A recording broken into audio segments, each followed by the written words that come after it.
Bismillahirrahmanirrahim. Assalamualaikum warahmatullahi wabarakatuh. Innal hamdalillah nahmaduhu wa nasta'inuhu wa nastaghfiruh wa na'udzu billahi min shururi anfusina wa min sayyiati a'malina. Man yahdihillahu fala mudilla lahu wa man yudlil fala hadiyalah. Asyhadu an la ilaha illallah wahdahu la syarika lah wa asyhadu anna Muhammadan abduhu wa rasuluh, amma ba'du. Alhamdulillah, segala puja dan puji hanya milik Allah Subhanahu wa taala. Kita bersyukur kepadanya. Subuh hari yang penuh berkah ini kita masih diberikan kesehatan, kekuatan dan kesempatan sehingga kita masih bisa melangkahkan kaki kita ke rumah Allah ini dalam rangka taat kepadanya, mengerjakan perintahnya, yakni sholat subuh berjamaah, kemudian dilanjutkan sebentar dengan majelis ilmu. Kemudian salawat serta salam semoga selalu tercurahkan untuk junjungan kita Nabi Muhammad sallallahu alaihi wasallam. Allahumma salli ala Muhammad wa ala ali Muhammad kama sallaita ala Ibrahim wa ala ali Ibrahim wa barik ala Muhammad wa ala ali Muhammad kama barakta ala Ibrahim wa ala ali Ibrahim fil alamina innaka Hamidum Majid. Mudah-mudahan dengan memperbanyak salawat kita termasuk umat Nabi Muhammad sallallahu alaihi wasallam yang kelak mendapatkan syafaat di yaumil akhir nanti. Bapak Ibu kaum muslimin, kaum muslimat, jamaah subuh yang dimuliakan Allah Subhanahu wa taala. Manusia banyak yang lalai karena kesibukannya saling berlomba meraih dunia. Ada yang rakus akan kedudukan atau kekuasaan.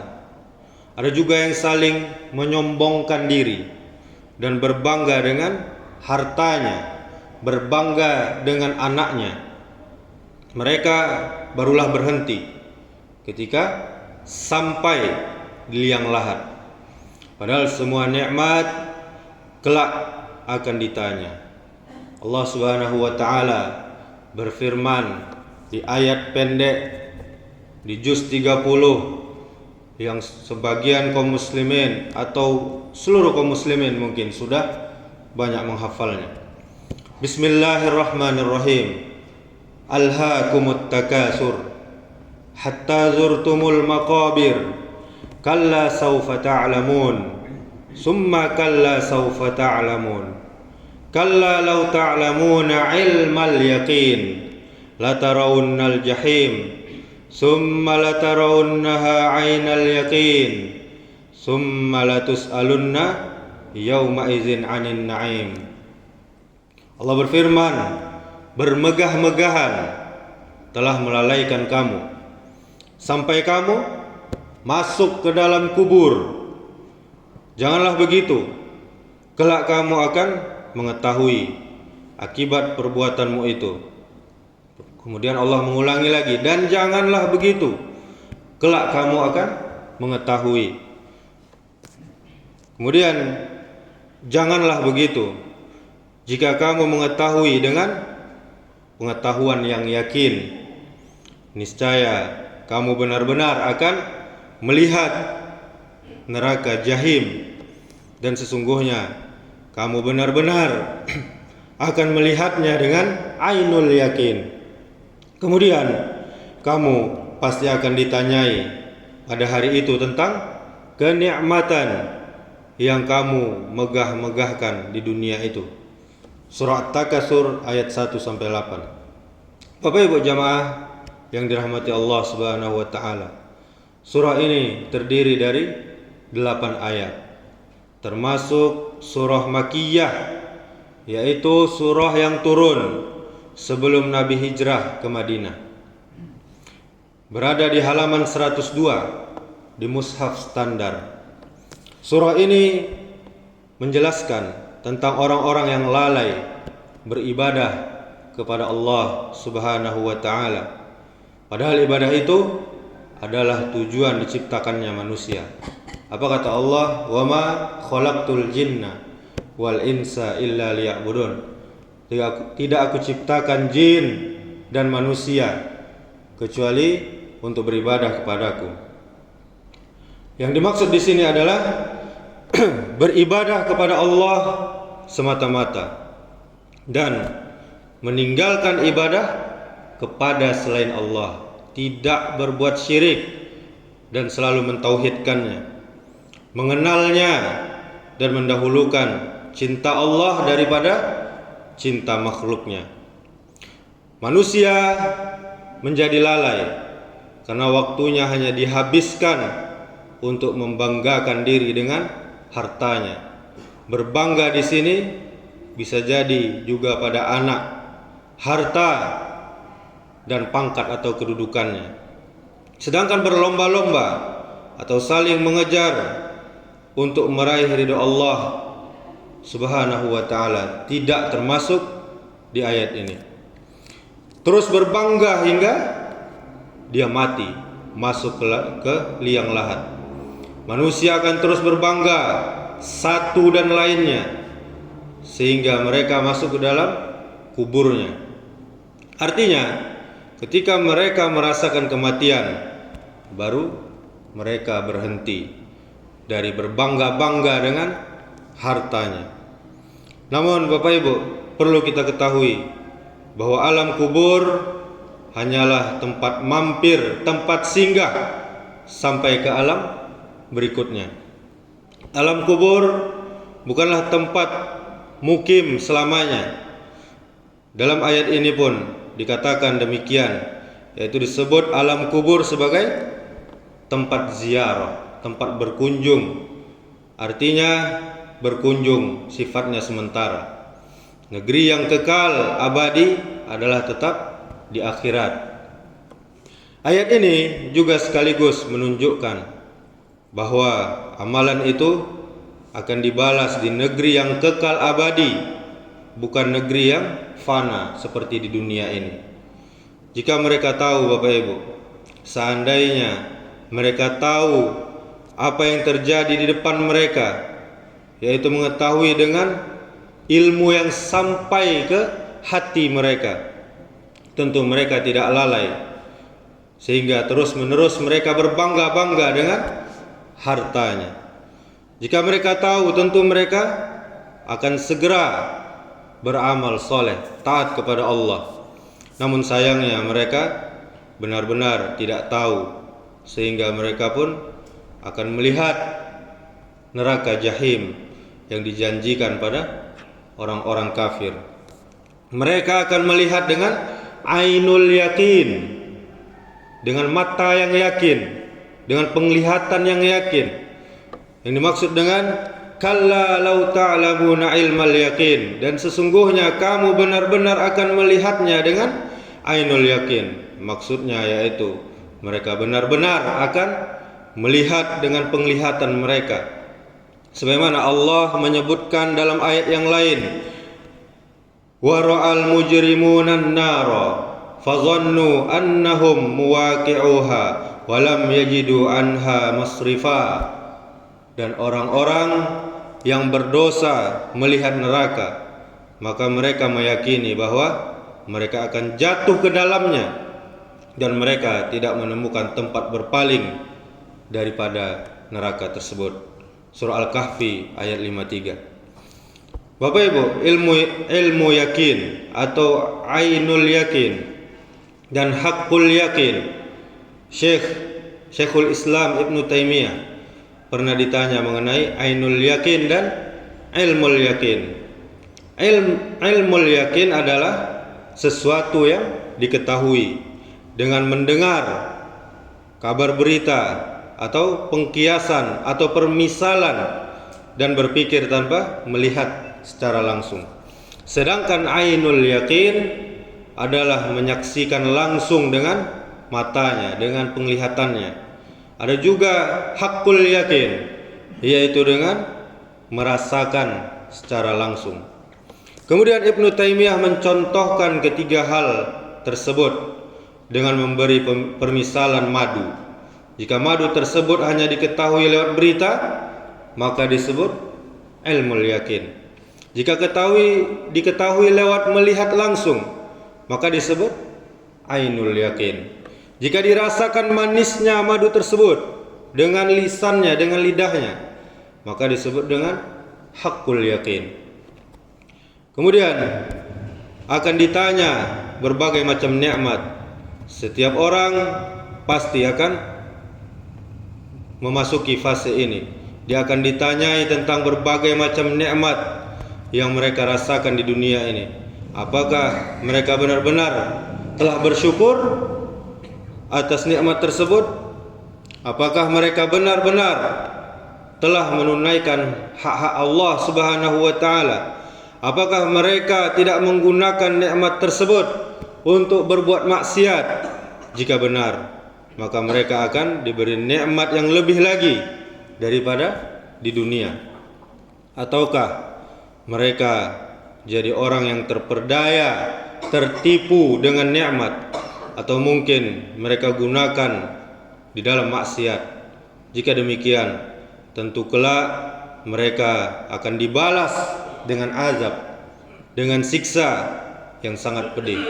Allah Subhanahu wa taala berfirman, "Wa yauma yu'radul ladzina kafaru 'alan nar azhabtum thayyibatikum fi hayatikumud dunya wastamta'tum biha falyawma tujzauna 'adzabal huni bima kuntum tastakbiruna fil ardi bighairil haqqi wa bima kuntum tafsukun."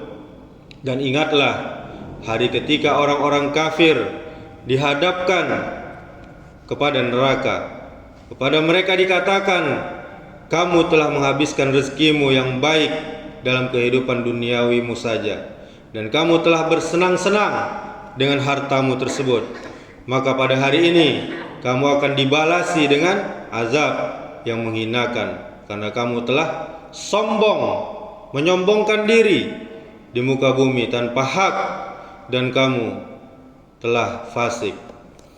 Quran surah Al-Ahqaf ayat 20. Kemudian Bapak Ibu, tentang nikmat ini akan ditanya di mana nanti.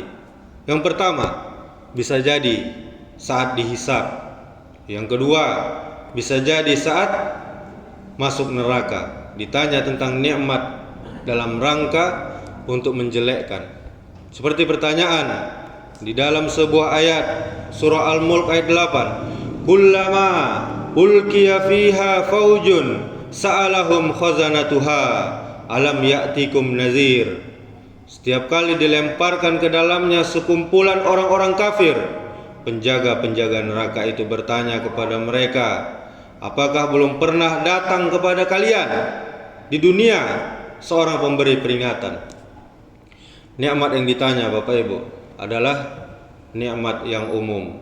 Ada juga ulama yang menyatakan bahwa nikmat yang ditanya adalah nikmat makan, minum, nikmat sehat, rasa aman, nikmat harta, kedudukan, kekuasaan, istri, anak, dan umur. Begitu juga nikmat ilmu dan nikmat diberi akal. Kemudian di dalam ayat ini juga ada anjuran memperbanyak ziarah kubur. Tentang ayat alhaakumut takasur hatta zurtumul maqabir.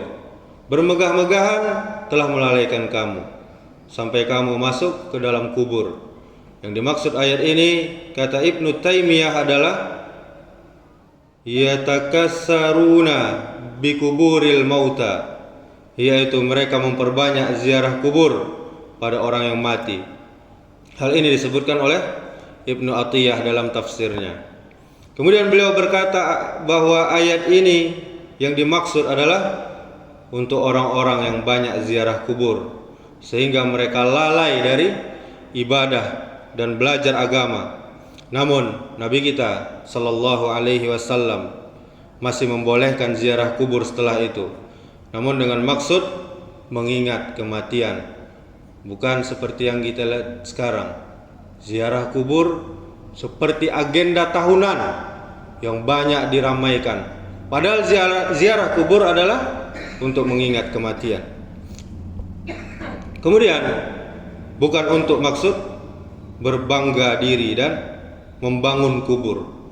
Demikian perkataan Ibnu Atiyah secara ringkas yang dinukil dari perkataan Ibnu Taimiyah dalam Majmu' Al-Fatawa halaman 375 sampai 376. Kemudian Bapak Ibu, ziarah kubur bagi laki-laki hukumnya adalah mustahab, yakni dianjurkan.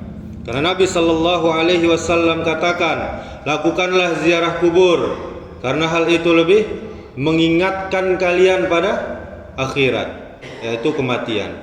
Hadis riwayat Muslim, Ibnu Majah dan Ahmad. Adapun ziarah kubur untuk wanita, terdapat perbedaan pendapat di kalangan ulama.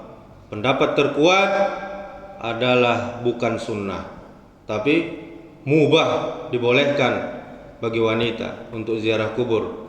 Itu pun Bapak Ibu dengan syarat tidak melakukan kesyirikan, tidak melakukan hal-hal yang tidak dicontohkan dalam syariat atau kebid'ahan, tidak bertabarruj, tidak dandannya menuju ziarah kubur itu, apalagi ketika keluar rumah, tidak mengkhususkan hari tertentu, kapan saja untuk ziarah kubur. Sebagai penutup Bapak Ibu, mari kita manfaatkanlah sebagian dari harta kekayaan kita sebelum menjadi miskin. Kemudian kekayaan yang kita miliki adalah ujian dari Allah, maka berikanlah sedekah kepada orang-orang yang membutuhkan. Dunia ini Bapak Ibu seperti permainan monopoli, permainan yang mana kita sibuk mengejar uang, tapi saat permainan berakhir tidak ada nilainya sama sekali.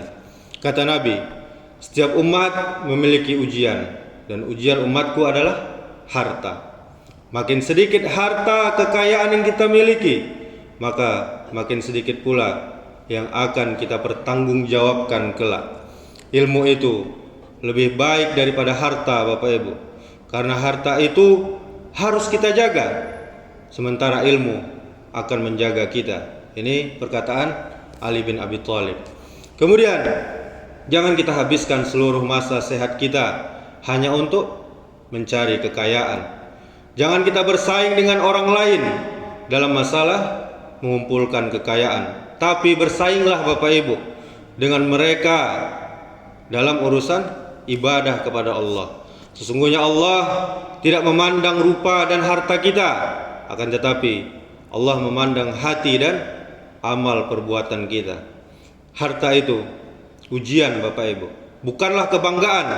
Maka kita belanjakanlah di jalan Allah jika kita ingin selamat. Demikianlah, semoga bermanfaat. Semoga Allah selalu memberi taufik dan hidayahnya kepada kita semua. Subhanakallahumma wa bihamdika, asyhadu an la ilaha illa anta, astaghfiruka wa atubu ilaik. Wassalamualaikum warahmatullahi wabarakatuh.